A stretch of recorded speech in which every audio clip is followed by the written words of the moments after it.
Hi friends, welcome to my channel. आज 7 जनवरी 2024 Sunday.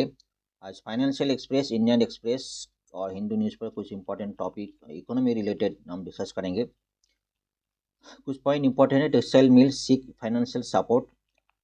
Textile mill काफ़ी दिन से जो है फाइनेंशियल क्राइसिस में है। काफ़ी पॉइंट है क्योंकि टेक्सटाइल मिल हमारा इकोनॉमी का इम्पोर्टेंट पॉइंट है, क्योंकि एम्प्लॉयमेंट जनरेशन में टेक्सटाइल मिल जो है सेकंड पॉइंट में, नंबर वन एग्रीकल्चर है। तो कोई भी रिसेशन टेक्सटाइल मिल में आता है तो हमारा इकोनॉमी के ऊपर इम्पैक्ट पड़ता है, एम्प्लॉयमेंट को भी इम्पैक्ट पड़ता है। ये पॉइंट काफ़ी इंपॉर्टेंट है, हम डिस्कस करेंगे। दूसरा है दिल्ली पर capita income up by 14% in the last फिसल। ये टॉपिक हम डिस्कस करेंगे। मतलब पर कैपिटा इनकम हमारे इकोनॉमी के ऊपर काफ़ी एक इंडिकेटर है। हमारे इनका पर कैपिटा इनकम इंक्रीज होता है, मतलब वो दर्शाते हैं हमारा जो लिविंग कंडीशन, मतलब परचेजिंग पावर इंक्रीज होता है। तो पर कैपिटा इनकम जो है हमारा जो इकोनॉमिक कंडीशन क्या मायने रखता है, क्या सिग्निफिकेंस है, हम पॉइंट में बहुत अच्छी तरह डिस्कस करेंगे।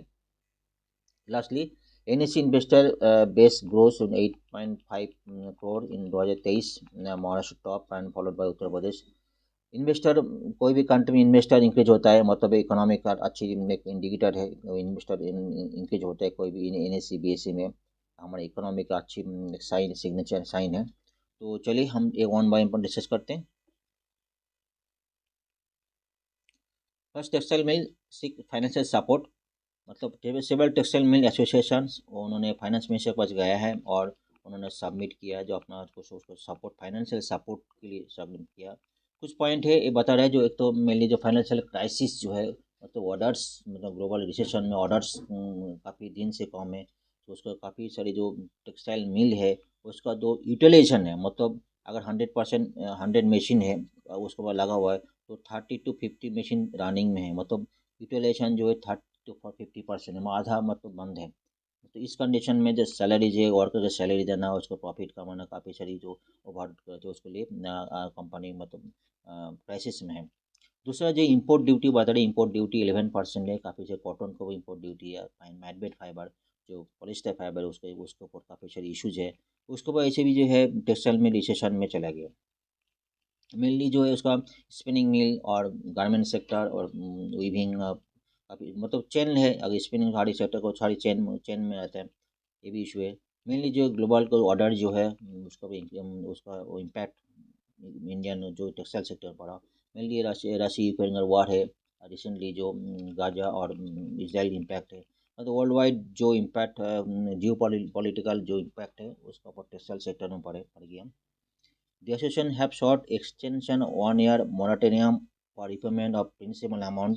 और 1 साल का मोराटोरियम चाहिए प्रिंसिपल अमाउंट रिपेमेंट का। बट में conversion of 3 year loan using emergency credit line guarantee scheme. 3 year loan जो emergency credit guarantee ECLGS into 6 year term, जो इमरजेंसी लोन चाहिए credit loan, financial assistant to mitigate the stress on working capital on a case to case basis.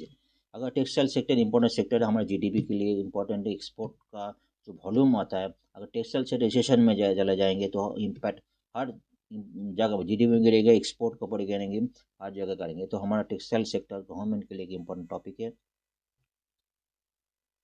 Associated that the press release that मतलब emergency credit line guarantee scheme जो है 16,920 और disburse in the textile industry on September 30, 2022 को हुआ था। Spinning segment faces crisis 50% decline, मतलब जो बोला 50% डिक्लाइन और 50% अगर किसी के पास 100 मशीन है तो उसको 50 मशीन चल रहा है, बाकी बंद है, तो उसको ऑर्डर नहीं है।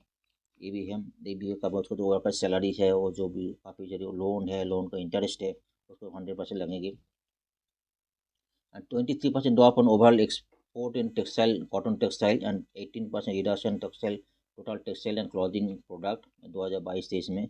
मतलब टोटल इम्पैक्ट ऑर्डर्स में, जो प्रोडक्ट में ऑर्डर्स में जो इंक्रीज काफ़ी डिक्रीज हुआ। रिसेंटली जो हम देख रहे हैं यूरोप में जो रेड सी में रेड सी में जो इशूज है, जो रेड सी में जो एक्सपोर्ट इंपोर्ट का जो आना जाना जो बंद हो गया, इसलिए जो रेड सी का इम्पैक्ट सबको पड़ेगा, एक्सपोर्ट को पड़ेगा और इम्पोर्ट के ऊपर पड़ेगी। इसलिए जो क्राइसिस और डे बाई डे और जो है, अगर सिचुएशन नॉर्मल नहीं हुआ तो इसका सिचुएशन डे बाई डे और नीचे चले जाएंगे। कैपेसिटी जिसका बात कर रहा था, कैपेसिटी यूटिलाइजेशन मिल 32 to 50%। मतलब किसी को 100 मशीन है तो ओनली 30 मशीन चल रहा है, बाकी 70 मशीन बंद है। इस सिचुएशन में मतलब ड्रास्टिक कंडीशन में dry situation post many spinning mill particularly SME और सिविल फाइनेंशियल क्राइसिस एसोसिएशन से दोनों डाटा। इस कंडीशंस में काफ़ी मिल का जो सैलरी देना इसी एम्प्लॉयमेंट के ऊपर गिरेगा, जो मतलब एम्प्लॉयमेंट के ऊपर गिरेगा। बहुत सारी जो अनएम्प्लॉयमेंट हो जाएगी, बहुत से कॉन्ट्रैक्ट में है, काफ़ी सारी एम्प्लॉयमेंट के ऊपर आएगा, इकोनॉमी का आएगा। मतलब prolong economic impact global conflict जो बात कर रहा था, coupled with challenges like 11% import duty on cotton issue related to man-made fiber, मतलब polyester fiber, nylon fiber, जो quality control orders lead to the situation drop capacity utilization ranging 50% 70% का मतलब drop हो गया ऑलमोस्ट ईयर्स, मतलब से और तो ये सिचुएशंस अगर इम्प्रूव ना हो तो एम्प्लॉयमेंट को अनएम्प्लॉयमेंट ज़्यादा हो जाएगा, जीडीपी के ऊपर इम्पैक्ट पड़ेंगी। ये कुछ पॉइंट है, कुछ एग्जाम पॉइंट ऑफ व्यू कुछ हमारी जानकारी बहुत जरूरी है। Textile and garment industry is labour intensive sector that employees 45 million people in India and second only to agriculture sector in terms of employment। पर टेक्सटाइल ये सेक्टर में जो स्किल इतना स्किल जो इतना है वो तो बहुत सारी अनऑर्गेनाइज सेक्टर है, ऑर्गेनाइज सेक्टर अनऑर्गेनाइज सेक्टर है। तो वैसे जो एम्प्लॉयमेंट बहुत काफ़ी ज़्यादा है, एग्रीकल्चर बाद ही टेक्सटाइल सेक्टर है। टेक्सटाइल सेक्टर में अगर कुछ अगर रिसेशन हो, मतलब ऑर्डर नहीं है, कुछ कोई भी प्रॉब्लम हो, तो इसका एम्प्लॉयमेंट और मोस्टली एक्सपोर्ट काफ़ी सारी इशू को इम्पैक्ट होता है। Textile sector is one of the oldest industry Indian economy and is storehouse of career, traditional skill and heritage of culture। और एक बात है, अगर रिसेशन हो बहुत सारी कंपनी बंद हो जाते हैं, मतलब 1 महीना 2 महीना महीने हो तो 15 दिन बंद हो जाता है, इस वजह से विदाउट पे विदाउट पे हो जाता है। तो वर्कर का विदाउट पे हो जाएगा तो उसका भी इम्पैक्ट काफ़ी सारी सिचुएशन और ख़राब हो जाता है, समझ गए ना। there can be divided two segment, organized sector and unorganized sector। Unorganised sector में जो जहाँ पे मशीन जो पुराना मशीन लगे, हैंडलूम है, हैंडीक्राफ्ट है, सेरिकल्चर है, प्रोडक्शन स्किल, ये अनऑर्गेनाइज सेक्टर है। ऑर्गेनाइज सेक्टर है मीन्स मॉडर्न मशीनरी है, techniques consist of spinning apparel garment industry, organise sector है। Significance of textile sector, it contributes 2.3% of Indian GDP, 7% of industrial output and 12% export earning। India employs more than 21% total employment, मतलब important sector है, जिसका बात बार बार बोल रहा था। India is 6th largest producer of technical textile. Technical textile मतलब जो है बहुत सारी टेक्निकल टेक्सटाइल मतलब बुलेट प्रूफ जैकेट, बहुत सारी चीज़ें हैं ये जो काफ़ी सिविल इंजीनियरिंग इंक्लूडिंग ऑटोमोबाइल्स में जो रहता है, civil engineer, technical textile 6th largest producer and 6% global share, largest producer cotton and jute in the world. मतलब एक बहुत बड़ा सेक्टर है Indian textile sector. Technical textile as a functional fabric that application across various industry including automobiles में जो होता है, automobile गाड़ी में जो टेक्सटाइल फैब्रिक जो होता है उसको टेक्निकल टेक्सटाइल बोलते हैं। सिविल इंजीनियरिंग में, कंस्ट्रक्शन में, सिविल इंजीनियरिंग में भी काफ़ी टेक्सटाइल लगते हैं। Construction, agriculture, health care, industrial safety, personal protection, bullet proof jacket, ये सब सेक्टर में जो फैब्रिक यूज है टेक्निकल टेक्सटाइल बोलते हैं। India is also second largest producer of silk in the world and first producer China के बाद India का नंबर है। And 95% world hand woven fabric come from India. ये कुछ पॉइंट है। चैलेंजेस तो काफ़ी सारी हैं। हाईली फ्रैगमेंटेड सेक्टर है, आउटडेटेड टेक्नोलॉजी। फ्रैगमेंटेड सेक्टर मतलब है Indian textile is highly fragmented and is being dominated by unorganised sector and small and medium industries. बहुत सारी अनऑर्गेनाइज्ड सेक्टर हुआ तो उसमें कोई भी रिसेशन होगा तो इम्पैक्ट मतलब उसका जो कंपनी बंद हो जाते हैं, बहुत सारी स्मॉल सेक्टर बंद हो जाते हैं उसको।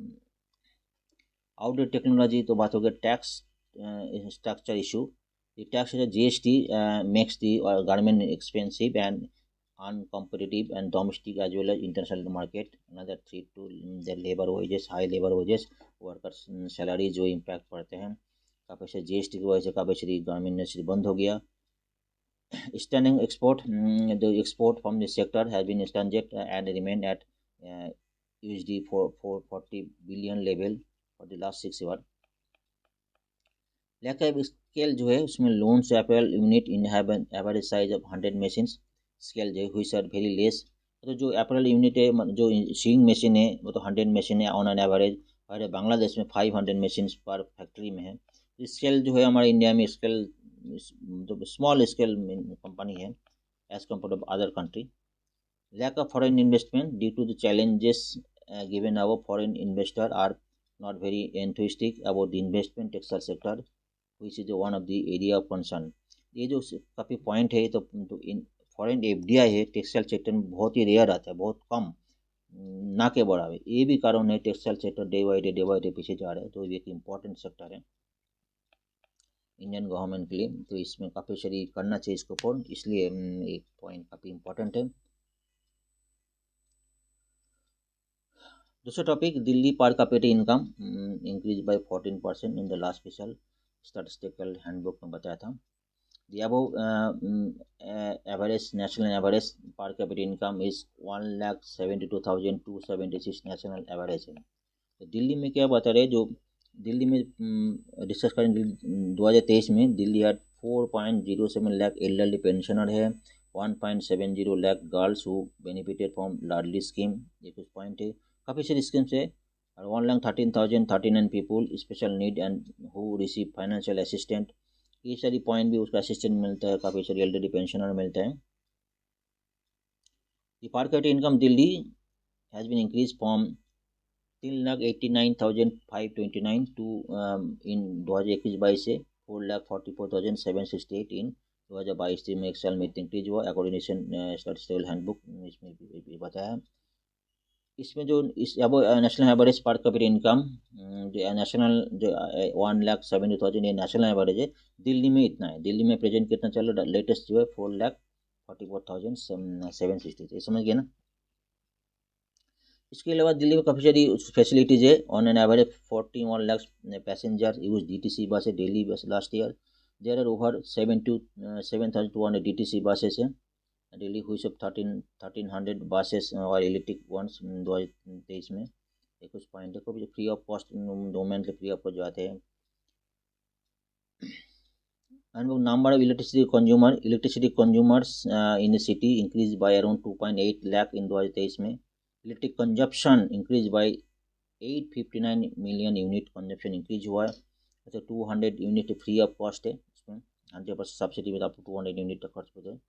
Additionally, around 3.41 crore electricity bill amounting to zero are generated in 2022-23, मतलब 200 यूनिट पर घर में जो है यूनिट फ्री ऑफ कॉस्ट देते हैं, इसके लिए 3.41 करोड़ इलेक्ट्रिसिटी बिल जीरो पर होता है। 1 lakh water consumer new water consumer were also added 2023 में अकॉर्डिंग टू कंजप्शन में बताया। 2023 में Delhi had 4.07 lakh elderly pensioner. एक कुछ पॉइंट है दिल्ली के लिए। और ये per capita income Delhi exam purpose में पर कैपिटा इनकम क्या है। Per capita income is total income by population.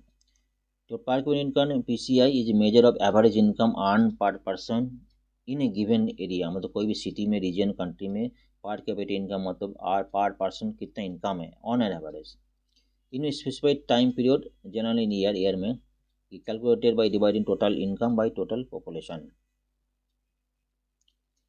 All India annual per capita net national income NNI for 2014-15 and 2022-23 current price की बात करो 88,646 एंड 1,72,000 रिस्पेक्टिवली। 2022-23 में 1,72,000 इतना था। इस पॉइंट है significance of per capita income used to evaluate standard of living, जो बात कर रहा था स्टैंडर्ड ऑफ लिविंग बात कर सकते हैं, quality of life and life of population. Quality में कितना जितना पर कैपिटा इंक्रीज होगा क्वालिटी ऑफ लाइफ इंक्रीज होगा, परचेजिंग पावर इंक्रीज होगी। PCI जो measurement prosperity of a region of a country, कोई भी कंट्री का पर कैपिटा इनकम इंक्रीज हो रहा है मतलब उसका जो प्रॉस्पेरिटी हो रहा है। Important nominal PCI real PCI। Nominal PCI बात करेंगे। नॉमिनल मतलब जो है nominal GDP by population, real PCI मतलब real GDP population. Real GDP क्या है, रियल GDP जो मतलब एक जो इन्फ्लेशन करेक्टेड रियल GDP मतलब जो अगर 2000 अभी तो 2011-12 को बेस ईयर मान के, अब से कुछ दिन पहले 2023 का बात करेंगे तो 2011-12 को एक्सप्रेस में कितना इंक्रीज है वो बात करते हैं। नॉमिनल GDP मतलब है करेंट प्राइस, वो इन्फ्लेशन करेक्टेड नहीं है। Nominal per capita income is an income per capita at the current price. It is not inflation corrected, ठीक है। रियल जीडीपी में तो रियल जीडीपी रियल इनकी calculated adjusting inflation nominal one, मतलब 2011-12 जो है अभी जो अभी का जो करंट बेस प्राइस है उसके बाद कोई भी जीडीपी कैलकुलेशन होता है 2011-12 के अगस्त में कैलकुलेशन होता है। ये तो पॉइंट क्लियर है। तो जीडीपी पर कैपिटा जीडीपी पर total population it is a measure of country economic output that accounts for its number of population। कोई भी कंट्री का जीडीपी है उसका टोटल पॉपुलेशन जो डिवाइड करेंगे तो GDP per account it divides the country's gross domestic product to its total population and the best measurement of country's standard of living. GDP के ऊपर जो टोटल पॉपुलेशन हर country से करते हैं टोटल पॉपुलेशन जीडीपी के ऊपर मेजरमेंट इंडिकेट करते हैं। Small and rich countries and more developed industrial countries tend to live the highest per capita GDP। Naturally किसका जीडीपी इंक्रीज होगा तो छोटा कंट्री रिच कंट्री होगा तो जीडीपी पर कैपिटा इंक्रीज होगा। Going population which will mean lower per capita GDP. अगर कोई population increase हो रहा है जीडीपी कांस्टेंट है जीडीपी उस रेट में इंक्रीज नहीं हो रहा है तो जीडीपी पर कैपिटा डिक्रीज हो जाएंगे। Economic growth is measure basis of the expansion of GDP. However, there will be instances where rate of population growth is higher than the rate of increase in GDP। कोई country में rate of population increase होगा तो नीचे का जो है denominator increase होगा तो already GDP per capita decrease हो जाएंगे। Therefore per capita income is considered as best better indicator of income economic growth.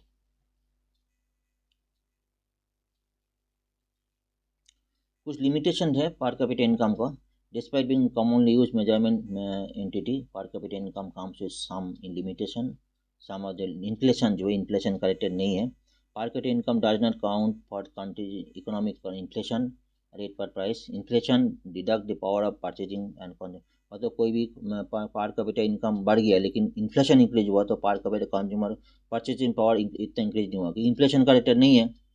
मतलब ऐसे ऐसे बता नहीं चाहते पर कैपिटा इनकम इंक्रीज होगा तो अच्छा होगा, ऐसे नहीं। अगर इन्फ्लेशन ज़्यादा बढ़ गया इंक्रीज होगा तो इतना फायदा नहीं होगा। इंटरनेशनल कंपेरिजन हम नहीं कर सकते। Making international comparison can not be unfair and inaccurate. The better is not be conclude currency exchange rate. Exchange rate को भी इन्फ्लेशन कंट्री टू कंट्री हम कंपेयर नहीं कर सकते। चिल्ड्रेन की बात करें per capita income includes non earning individual like children even non new born babies होगा तो उसके ऊपर काउंट में पॉपुलेशन काउंट हो जाते हैं लेकिन वो लोग इनकम तो नहीं करते तो पर कैपिटा इनकम जो एक इंडिकेट नहीं करते। सेविंग मतलब ये per capita income calculation do not consider every individual saving. Saving के ऊपर डिपेंड कैलकुलेट दर्शाते नहीं। किसी का सेविंग ज़्यादा हो तो an individual could have a lot of wealth from is saving which use maintain high quality and livelihood but earn a meager income। Hence, the calculation still count wealthy person as a very low income earner and decrease per capita income। किसका जो लोग ज़्यादा saving करते हैं उसका per capita reduce हो जाता है सेविंग में लगाते हैं तो वेल्दी पर्सन भी पर कैपिटा इनकम और कम दर्शाता है। वेलफेयर स्कीम जो है काफ़ी सारे आदमी वेलफेयर उसको फैसिलिटी देते हैं per capita use to determine living quality area of geographical region but the calculation did not count the quality of working condition literacy level and overall health benefit। ये कुछ पॉइंट है welfare related है तो हम next के चलते हैं।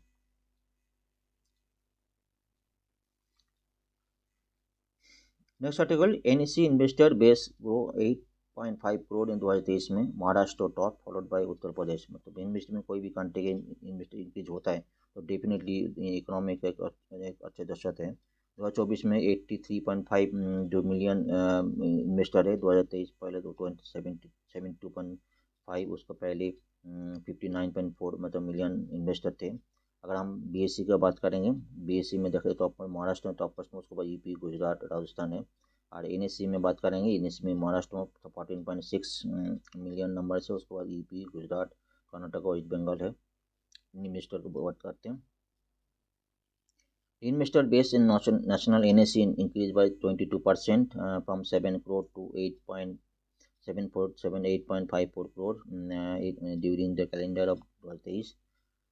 ये कुछ पॉइंट है डिटेल हम देख लेंगे। हम बात करेंगे महाराष्ट्र में जो है 1 49.3 लैक्स, मतलब 1.49 करोड़ 2023 में।